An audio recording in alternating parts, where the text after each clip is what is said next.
Copy किया है।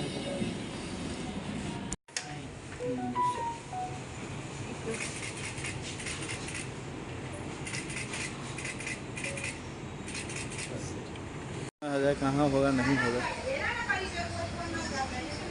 10 अप्रैल 2024 को सदर थाना के अंतर्गत एक ज्वेलरी शॉप है कोलकाता ज्वेलर्स, उसमें दिन में 3 अपराध कर्मियों के द्वारा लूटपाट की घटना को अंजाम दिया गया था,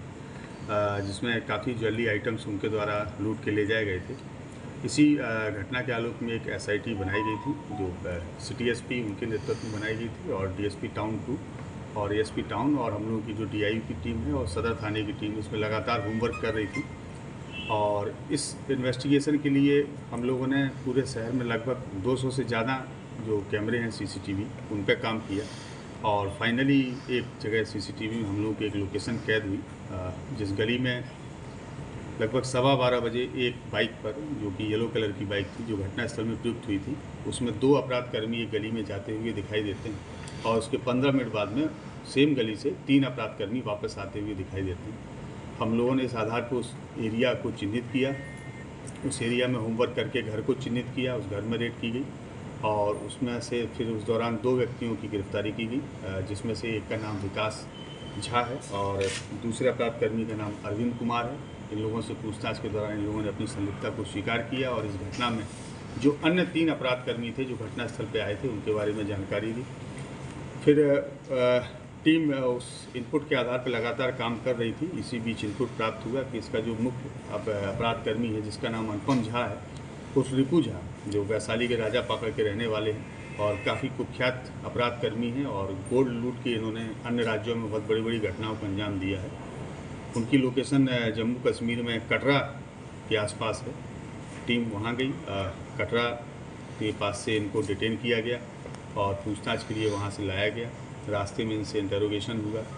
इन्होंने अपना अपराध स्वीकारा और बताया कि जो अन्य साथी हैं वो वाराणसी में हैं और जो भी लूटे गए ज्वेलरी आइटम्स हैं वो वाराणसी में रखे हुए हैं। टीम ने बनारस में रेड की,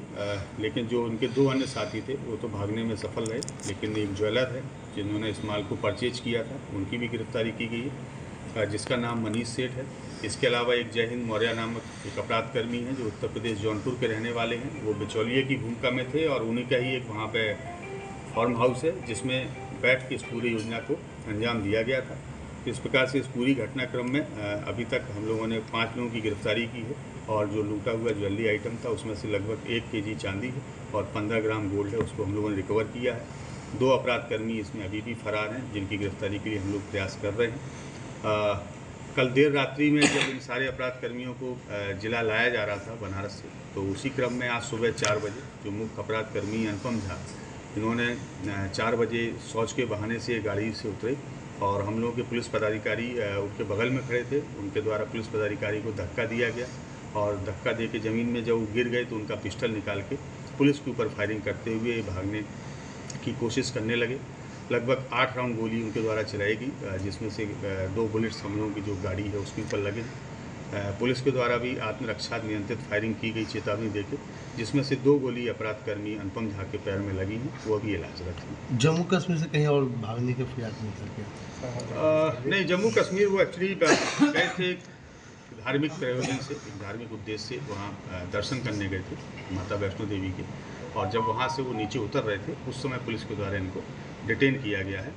और इस टीम ने बहुत अच्छा कार्य किया है और बड़ा सराहनीय कार्य किया है और एक कुख्यात अपराधकर्मी की गिरफ्तारी भी की है। ये अपराधकर्मी अभी छत्तीसगढ़ में दुर्ग में वांटेड हैं।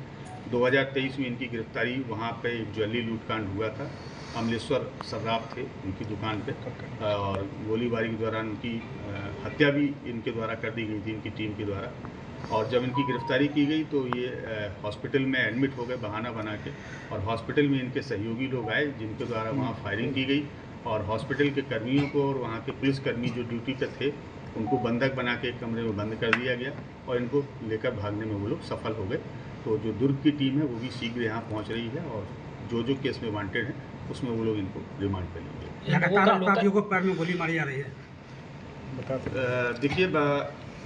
अपराधी अगर भागता है या और जब भागने के क्रम में पुलिस के ऊपर फायरिंग करता है तो पुलिस आत्मनियंत्रित आत्मरक्षा गोली चलाती है और हम लोगों को ट्रेनिंग इस चीज़ की दी जाती है कि अगर जब भी कभी फायरिंग करनी है तो वैसे पार्ट पे की जाए जिससे कम इंजरी हो, और इसलिए पैर को ही टारगेट किया जाता है। इन लोगों का लोकल कनेक्शन भी है क्या सर? हाँ, लोकल कनेक्शन है इसमें, चूँकि ये जो मुख्य अपराधकर्मी हैं ये लोग तो बगल के ही ज़िले का रहने वाला है, और इनके एक रिलेटिव हैं जिनका नाम विकास झा है, ये यहाँ कुर्नी में रहते हैं, और विकास झा ने ही इनको जो मकान यहाँ पे है वो उपलब्ध कराया था। इसमें एक अरविंद नामक व्यक्ति भी है जिसका पहले गिरफ्तारी की गई है। विकास और अरविंद दोनों इसी ज़िले में रहते हैं और उन्होंने ही इसमें लाइनर की थी।